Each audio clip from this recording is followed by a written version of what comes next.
High বন্ধুরা, সবাই কেমন আছো? আশা করি সবাই ভালো আছো। ঝর্ণা কিচেন নতুন একটা রেসিপি নিয়ে এসেছি।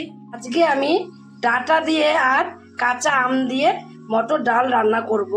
অনেকে তোমরা এটা খাওনি, একবার খাবে। এই মটর ডাল দিয়ে আর ডাঁটা দিয়ে আর আম দিয়ে আমি কিভাবে রান্না করব, তোমরা প্রথম থেকে শেষ পর্যন্ত পুরো ভিডিওটাকে দেখতে থাকো। মটর ডাল দিয়ে আম দিয়ে আর ডাঁটা দিয়ে কিভাবে আমি রান্না করব। তার জন্য এখানে আমি একটা প্রেসার কুকার নিয়ে নিয়েছি।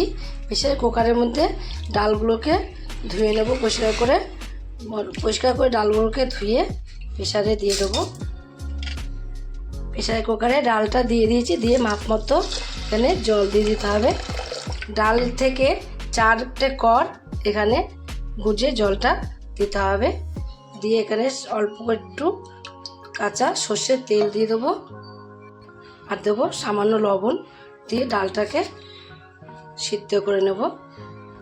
যেহেতু মটর ডাল সিদ্ধ করতে টাইম লাগে, তার জন্য 5-6টা সিটি আমি দিয়ে ডালটাকে সিদ্ধ করে নেব। ওইদিকে ডালটাকে সিদ্ধ করে নামিয়ে রেখে দিয়েছি। নামিয়ে রেখে আমগুলোকেও কেটে নিয়েছি, ডাঁটাগুলোও কেটে নিয়েছি। আমগুলো যেহেতু কচি আম, তার জন্য গ্যাসে একটা কড়াই বসিয়ে দিয়েছি। কড়াইতে আমগুলোকে দিয়ে আগে একটু সিদ্ধ করে নেব। অনেক সময় দেখবে কচি আম হলে কিন্তু কালো হয়ে যায়, তার জন্য সিদ্ধ করে নিলে জলটা ফেলে দিলে কালোটা হবে না ডালে। কিছুটা লবণ দিয়ে দেবো, অল্প করে লবণ দিয়ে ঢাকা দিয়ে রেখে দেবো। ঢাকা দিয়ে রাখলে আমটা সিদ্ধ হয়ে যাবে।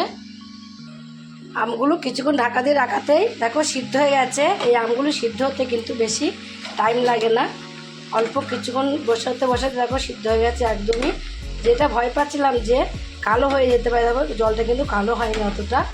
এটা এবার আমি নামিয়ে দেবো। এদিকে আমগুলো আমি ডালের মধ্যে নিয়ে নিয়েছি।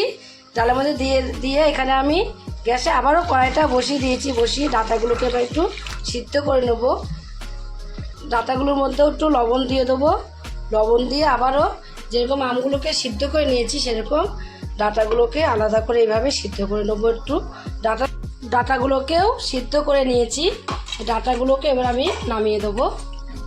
যদি তোমরা এমনি বড় আম নাও তাহলে ডাঁটা আর একসাথেই সিদ্ধ করে নিতে পারো। ডালগুলো একটা গামলার মধ্যে আমি নামিয়ে নিয়েছি প্রেসার কুকারের থেকে। ডালগুলো দিয়ে আর আমগুলো দিয়ে আমি ডালের মধ্যে মিশিয়ে নিয়েছি। মিশিয়ে নিয়ে এক জায়গায় করে একটা গামলার মধ্যে ঢেলে নিয়েছি। ঢেলে এর মধ্যে এবার আমি একটু হলুদ দিয়ে দেবো। হলুদটা তোমরা ফোড়নের পরেও দিতে পারো। আমি একটু আগেই নামিয়েই ডাটার মধ্যে বা ডালের মধ্যে একটু হলুদের গুঁড়ো দিয়ে দিয়েছি। ডালের মধ্যে একটু হলুদ মিশিয়ে নিয়েছি। মিশিয়ে আমি ডালটাকে আলাদা করে রেখে দিয়েছি।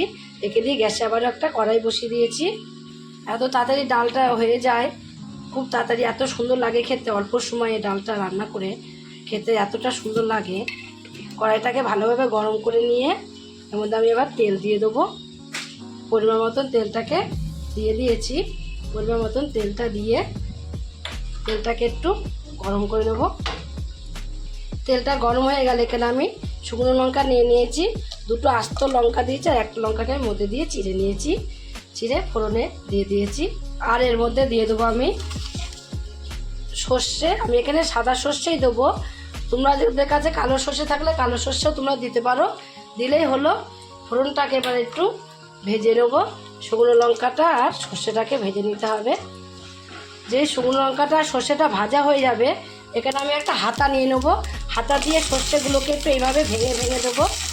ভেঙে দিলে দেখবে ডালের মধ্যে উপরে ভাজবে আর খুব সুন্দর লাগবে দেখতে। এবার একদমই কমপ্লিট হয়ে গেছে। এবার যে ডালটাকে আমি রেখে দিয়েছিলাম দুধ মিশিয়ে, সেই ডালটাকে দিয়ে দেবো। আমি দিয়ে দিয়েছি। আগে যখন আমি আম, ডাঁটা বা ডাল সিদ্ধ করেছিলাম তখন আমি অল্প করে লবণ দিয়ে কিন্তু সিদ্ধ করেছিলাম। তাই এখন একটু সামান্য লবণ আমি দিয়ে দেবো। লবণটা চেক করে নিতে হবে, তারপর লবণটা দিতে হবে।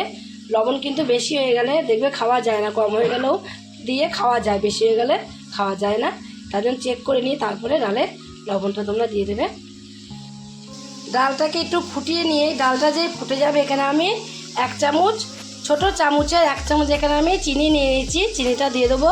চিনিটা দিলে দেখবে ডালের টেস্টটা অনেকটাই বেড়ে যাবে। তার জন্য অল্প করে আমি একটু এখানে চিনি দিয়ে দিয়েছি।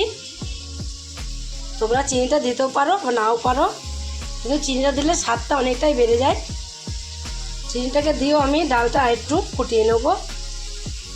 যেহেতু ডাঁটাগুলো সিদ্ধ করা আছে, আবার আমটাও সিদ্ধ আছে, তার জন্য বেশি না ফোটালে হবে, একটু কোনোরকম ফুটে গেলেই ডাল আমার একদম পুরো রান্না কমপ্লিট হয়ে যাবে। ডালটা একদম কমপ্লিট করে ডালটাকে নামিয়ে নিয়েছি, পুরো কমপ্লিট হয়ে গেছে।